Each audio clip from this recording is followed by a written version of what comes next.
All right, welcome to Mr. Freeman's class. Here we go. We're going to talk about bonds and mutual funds right now. Going to keep this one under 10 minutes because I'm about to get this timer started. I have over here. I'm already running behind. Not good. Let's go. We got to keep it quick and short so we can make sure you guys get what you need to learn. So, right here, bonds, mutuals, funds. Right here, some pictures of different ones. I copy and paste up here for you to see. Now we're trying to keep it short to the point. So government bonds. Why are there government bonds? Why does the government give up bonds? It's to raise money for operations or expansions, right? Those are the purpose of bonds. Now, we just don't have government bonds. We have corporate bonds, and we'll get into corporate bonds a little bit later. But that's all we have. That's what we're talking about right now is the government bonds. Okay, so let's get my little pen thing out right here. We're going to highlight. Ready? Highlight. For operations and future expansion. Bam. That is the whole purpose. Okay? Purpose of government bonds. That's it right there.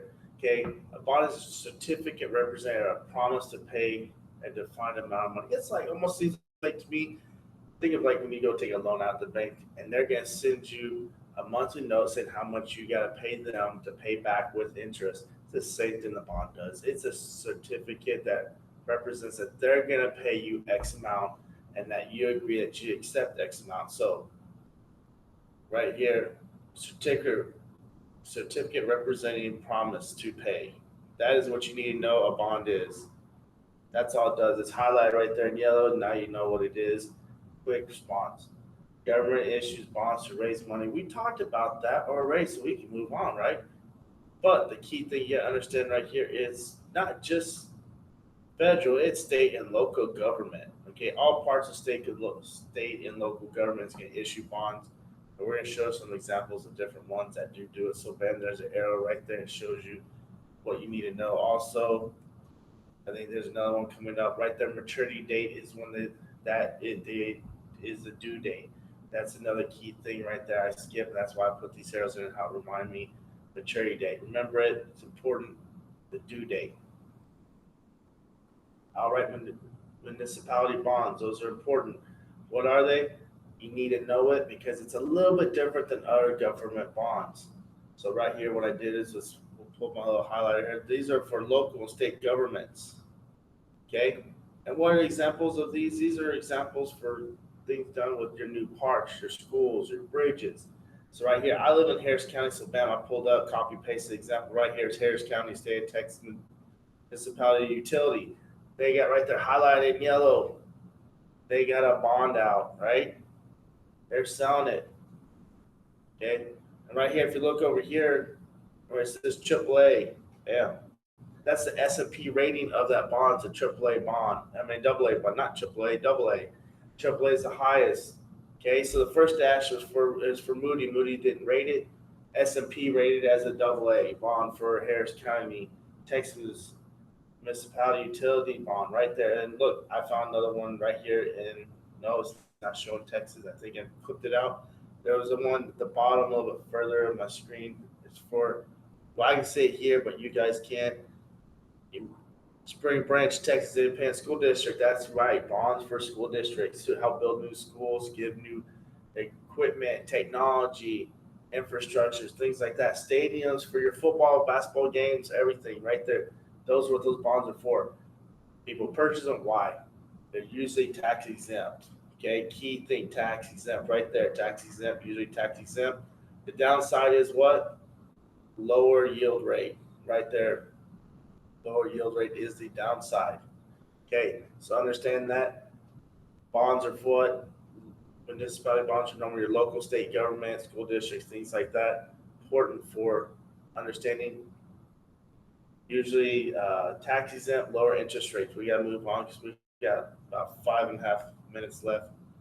Hit up. There's that blue arrow. Remind you, key thing, low interest rate. Harris County, it's a AA rating. And if you look over, if you could have seen it, I think it just misses the screen. Spring Branch is rated AAA by Moody and AAA by S&P. So good investment.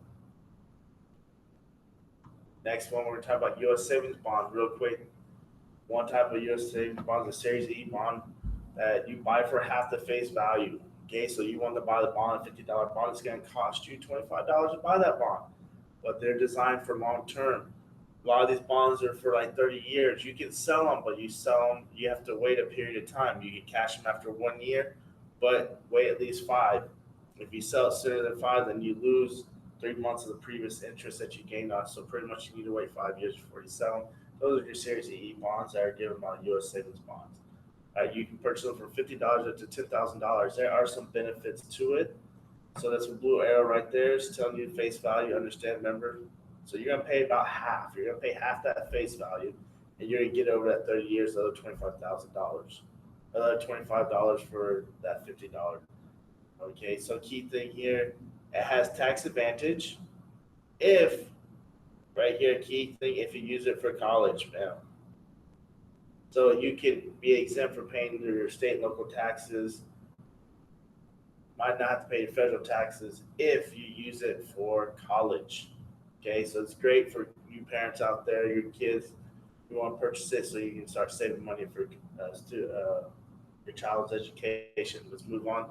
The other one's the I bond. These you buy at face value. You're gonna buy a $50 bond at $50, and it's based off of interest rate change in inflation. Key thing right there. Understand. All right, let's move on because we're getting down to 3.5 minutes. So we got a few slides. Corporate bonds. What are corporate bonds? Corporate bonds are the exact same thing as government bonds in terms of the company's issue them. Remember, I told you company bonds are important. They got to be paid for the preferred stock and common stock. This is the order of corporate bonds. All right, they got to be paid. They're owed the money. People loan them out money. Differences. Think of individuals as the banks. This certificate guaranteeing that they're going to get paid back. All right, you'll see off over here where the blue arrow is pointing. Those are the coupon rates. Those is what that's like the yield. That's what they're going to pay at when those due dates come, maturity rates. Okay, most companies do semi-annual. They're going to pay you every 6 months one of these coupon rates, whatever they say it is. You have the face value. The face value also is called maturity value of the bond. Okay, understand that most of the face values of these bonds are valued at $1,000. So right here we'll mark $1,000. Understand that. Now that doesn't mean that's just what you're gonna buy it at. That's just what it's gonna end up being worth when it matures. Okay, most bonds are given in hundreds, and so if you say the core bond says it's 100, that means its face value is 1,000. If it says it's 105, it means the face value is 1,050. Understand that. It's one of the key things right here too. So understand how corporate bonds differ a little bit than government bonds. Okay, we gotta move on. We got 2 more slides, and we got about 2 minutes. Try and get this done, 10 minutes or less. Okay, corporate bonds. When you buy a bond, you are lending money to a company. Bonds issued by that corporation. Okay, mutual funds. Everybody always has questions about mutual funds. They're great. They got different investment opportunities. So mutual fund is an investment fund set up and managed by a company that receives money from many investors. A lot of individuals see these like in the 401ks, company mutual funds. A lot of companies have mutual funds that you can invest in and get tax incentives and things like that. The value and income of the investment may determine the value of the mutual fund. So what does that mean? Depending on how much money is being put in, how big it is, depends on how much money you got to put in to equal a share. Okay, each person that gets a share, the value is determined. Divide that by the share. That's going to determine how much it costs to purchase the share to have a fund share to a mutual fund. Okay, when I googled this, it says there's over like 75,000 different types of mutual funds out there. Go research those and determine which one's the best one for you. Okay. Income funds specialize in stocks that pay regular dividends. They earn, so you earn dividends out of them.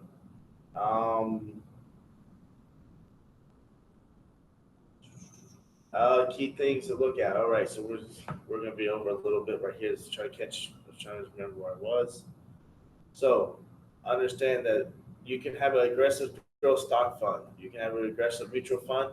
It's going to create greater growth factors to it, but it's going to be a higher risk. Okay. Other things you look at is if it's going to be a regular paid dividend one, you have international funds investments.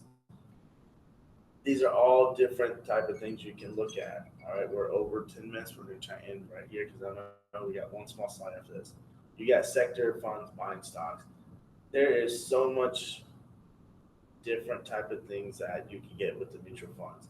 Mutual funds do nothing but help collect a whole bunch of money so they can go out and purchase bonds, stocks of from the corporate bonds to the government bonds and invest money to generate income so then they can turn around and help grow your money at a potential rate that you might not be able to because you might not have the funds to do so. Okay. And so their goal is to balance the funds and invest in both stocks and bonds. Right. So mutual fund investors own shares in mutual funds. The value of each is based off of the total value of the investment made by mutual funds. That was the example I gave together. We got 80,000 shares. It's worth $400,000. Each share is worth $5. That is your net asset value of that mutual fund. Here's a picture of some different types of the mutual funds out there, their logos that they have. That's it that we're covering today. Go back, review the video several times. We try to keep it under 10 minutes so then you can watch it several times. Stop, pause, read the material that's on there. I'm not going to read it all. This is just a quick review. So if you missed it in class, if you missed it in one of your other teachers' classes, you might not be one of my students that I have, but your friend is. They share it with you so you can learn the material because your teacher skipped over it. They didn't review it quick enough. You were sick, something. This is what it's for, so you can review and learn what you need to learn in that 10 minutes or less that you missed out on, that you didn't understand. And I hit the key points so you know it. Have a great day.